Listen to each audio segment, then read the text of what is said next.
What's going on, Packers fans? Aaron Nagler here with some extra cheese for you after the Packers' big preseason win over the Cincinnati Bengals. Is it big? Not really. It's a preseason game. Doesn't mean much in the W column, but it is nice to see them win. It's great to see the offense move the ball.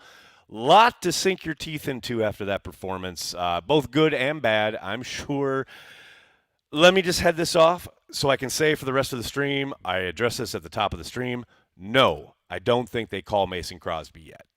But I know people are going to be asking about it, and I know it'll be a topic at 1265 Lombardi, right over my shoulder, during the balance of this week. But no, I don't think they do anytime soon. But Jordan Love, first-string offense, moving the football. Really good to see Jordan out there letting it rip. Had a few really lovely throws. Great play on the touchdown by Romeo Doubs. Of course, you got a few that you probably want back if you're Jordan, specifically that first miss to, I think it was Musgrave over the middle on that first drive. Got them behind the sticks, and they ended up having to punt. But also some really nice placement on a few of the throws outside the sticks, particularly a third down that to Watson that kept the drive alive on that second drive. Really good work from Jordan overall, I thought, for the balance of the evening. I will say, one of my favorite performances of the night was Jonathan Ford. Jonathan Ford came to play. I mean, I can't wait to watch, the game back, not in a live situation, but being able to kind of break down what he's trying to do. But that young man was in the offensive backfield quite a bit, and various other performances that I'm sure everybody will ask about and talk about. And let's dive into it. Great to be at Stadium View tonight with a ton of Packers fans. Thanks to everyone who came out to hang out with myself, Matt Ramage. Corey Banky showed up, ladies and gentlemen. That's how you know it was a star-studded evening. Just a really fun time getting to meet Packers fans from all over. Some people drove from an hour plus away. It was great. It was so great to see everybody. Thank you so much for coming out. And the Packers, they kind of put on a show, both offensively and defensively. Some really nice stuff. And the other player I want to mention before I dive into your comments is Carrington Valentine. Come on. That's a performance that would announce that, yes, I mean business, and I am here to be in your dime rotation. There's zero doubt that this kid, he did some really nice things tonight, and he would not dissuade anybody from being that next corner up, so to speak, when they go to four defensive backs, when they go to four corners. He is your guy. It was nice also to see Joe Barry call a few pressure calls with the, blitz from the slot. A couple of times they had the star position, whether it was Nixon or later on somebody else. A couple times he sent that, slot pressure to, make things happen and get after the quarterback. And that was exciting to see. It was good stuff. And, of course, you have to take it all with a grain of salt. It is preseason. Doesn't mean a whole lot, but the individual performances really added up, I thought. Really exciting times for the Green Bay Packers tonight. Hello to everybody in the comments. So good to see everybody. We got a bunch of Super Chats already. Jacob, thank you for the Super Chat, bud. What did I say, Nags? Dub. Jacob, what did I say? Now I know. Now we have set the precedent. When Jacob's, it's a dub, man. Come on. Jacob, you are what we go by now. Jacob's there? Dub. Overshadow Sean, what's up? Thanks for the Super Chat. Eight's got a little something. I know. I've been trying to tell people. I will say, on the pick six, it's an unfortunate moment where you could tell that was doomed from the snap of the football when offensive line kind of caved in almost immediately, and he was just waiting for that crosser to clear. Had to let it go way earlier than he wanted to, and he did float it a little bit too much. And fair play to the Bengals. Great break on the ball.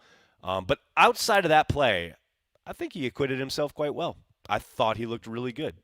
And that's basically what I've been seeing on the practice field and why I tweeted what I tweeted last week. He belongs. There's zero doubt in my mind. That kid belongs. Soder, what's up, man? Thanks for the Super Chat.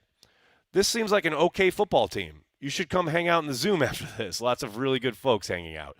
I'm glad you guys got to hang out. I hung out with a ton of really good folks at Stadium View tonight. But yes, I'm with you. Okay football team. Good first step. That's all it is, but a good first step.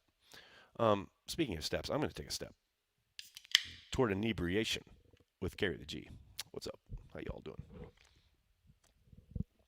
There you go. Mario, thank you for the super chat, man. Jordan was good except maybe two throws. That lob pass to Romeo Dobbs was perfect. Accuracy can be fixed. And also, Valentine was all over the field. I mean, you're not lying about Valentine. Yeah, I mean, look, we are going to dissect every Jordan Love throw. I understand that. It's part of the way football is digested now online, especially. But yeah, overall, strong performance from Jordan tonight. And look, he's got a long way to go, no doubt about it. But you can't tell me that you weren't all sitting there going, "Oh gosh, I really hope he's effective and plays relatively well." Blah blah blah. Because if he had come out and gone like 3 of 10 instead of 7 of 10, and maybe thrown a pick, or blah blah blah, the Hounds would have been out. And we as Packers fans on these online streets would have been defending our boy tooth and nail. But we don't have to, at least for another week, because he played pretty damn well. You love to see it, no doubt about it. Preston, thanks for the super chat. How do you think Cox did today? It's funny you mentioned that, Preston, because we were talking about him at Stadium View tonight, and it was good to see him. I thought he was active, but I certainly didn't see anything to say, oh, he's made the team. Or he's like taking a big step towards making the team. I'm very anxious to go back and watch it again. It's hard. You're in a bar. There's a lot of people. Watching as much as I can. Did see him flash a few times, but I'd be lying if I said he stood out in any way. Emmett, thanks for the super chat. I think the Packers have something in Caleb Jones. You and me both, brother. I very much agree. Someone on Twitter responded to me because I put out a joke tweet after the touchdown by Goodson where he's like, talking to him like they're basically chest to chest, and Caleb's like he's like a giant next to him. And someone said, Caleb Jones, probably not this year, but he's going to be a starting tackle on this team. I think it's a possibility. You can't, you're not going to crown him yet by any stretch of the imagination, but I thought he acquitted himself quite well. And I thought he played with a physicality that was a step beyond what we saw last year. I mean, obviously he was, just getting his feet wet last season, especially some of the preseason action. But yes, I think it's definitely a possibility. I'm not saying he's arrived. He's got a lot of work to do still, but encouraging performance from Caleb, no doubt about it. Godsmack, what's up? Thanks for the super chat. I'm excited about the depth at offensive tackle, but guard, not so much. Everything my dad and I hear, holding number 70, we just look at each other and shake our heads. Valentine looks good. Looks great. Oh, yeah, I somewhat agree as far as, like, if there's a place where you can try and pick apart the depth, it's probably along the interior, no doubt about it. But let's let things develop. And, with Newman, yes, it's frustrating, etc. But he's fighting for his job, and just because we know his name doesn't mean he's going to make the team. And look, he could bounce back and have a great week of practice, have great joint practices, ball out here in Lambeau on next weekend, and basically earn his spot, right? But, man, he's fighting. I thought Sean Ryan, the few times I caught him, I thought he looked pretty promising. There's a long way to go yet. A long way to go. Ryan, thanks for the super chat. Clifford, QB2, Magoo equals Mr. Magoo. Magoo, it's tough on the fumble. He's trying to step up, and he gets hit from behind. But, yes, Clifford, I've been saying, if anybody who watches this channel with regularity knows, I've been saying that's your number 2, 100%. And I don't think there's any mystery there. The amount of kind of reps time on the field he got tonight would indicate they want to get him seasoned, right? You want to get as much game action as you can right now for Clifford because, once the season starts, obviously Jordan's going to take everything, and you want to get these reps banked on tape, learn from them, develop from them, etc. because there's not going to be a lot of time once the regular season rolls around. And I think, without question, that's your number 2. Walter, what's up, man? Thanks for the super chat. Like what I saw from Jordan, you just got to trust Watson on those deep throws. Yeah, I mean, the one on the first drive that got broken up at the last second by the safety, it just feels like he's still trying to find that kind of sweet spot where if you drive it the corner's probably going to be able to make a play on it. If you put a little too much air on it, which is what happened on that throw, that gives the safety time to get over there. You did see that play in the joint practice on Wednesday up the right sideline where he does a great job of holding that safety and then getting the backside and hitting Dobbs. That's a great kind of online throw, right, where he just kind of put a little too much air on that one to Watson today. I think those will come. You don't want to force it, obviously. But it's clear he liked the matchup and thought he had it. The safety just did a really good job of getting over there and batting it away at the last second. But, yeah, I hear you. Those will come. I have zero doubt. They will come. Joe, what's up, man? Thanks for the super chat. Emmanuel Wilson with a legit shot at the 53. I mean, the big run was exciting, right? And I will say he has shown good stuff during practice so far. It all comes down to special teams and his ability to stick in there and do what he needs to do when it comes to pass pro. Like, big runs are fine, but a lot of guys can rip off an 80-yard run when it's blocked well and you can get around the edge and you're gone, right?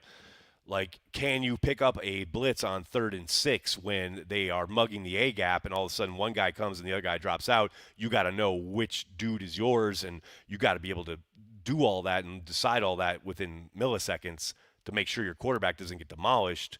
And then also, oh, by the way, you have to execute that block. Those are all the things that will determine whether Wilson makes this team or not, right? Does he have a shot? Yes, if he balls out on teams and does all the right things when it comes to pass pro. That's what will determine it. Nothing he does in the running game will – I'm not going to say it doesn't matter because, of course, it matters, but that won't be the deciding factor. Kevin, thanks for the super chat. Is Wilson the next Sam Congato? He looks like it. Love me, Emmanuel Wilson, but slow down. Slow down. Sam Congato, a god who walks amongst us. It is rare air when you compare a man to Sam Congato. I'm sorry, Dr. Sam Congato. AJ, thanks for the super chat. I know it's early, but feel me out. Malik Heath makes the 53. Blocking to the whistle. Go, Pack, go. AJ, what a freaking play. And then not only to snatch a man's soul in the run game as a wide receiver out in the perimeter, but then to drive him just into the bench area. And then when he retaliates after the whistle, to not go after him and to know to disengage and not rise to the bait. That's a heady play. And look, we've seen him make plays in the passing game as a receiver, but to make that play in the run game and to block a dude basically like 30 yards down the field and then to not get a penalty, that's the type of play when we talk about, okay, you got to make a play every practice, every game, just to turn the heads and make people kind of look again at the tape, etc. That's exactly the kind of play you're talking about. And man, was it noticeable. That's a big boy play right there by Malik Heath. We'll see. Again, it's tough to justify keeping that the sixth wide receiver if he doesn't help on teams. So he's got to ball out on teams. Soder, what's up, man? Thanks for the super chat. Pass rush, not great. Not bad, but not great. I don't know about that, brother.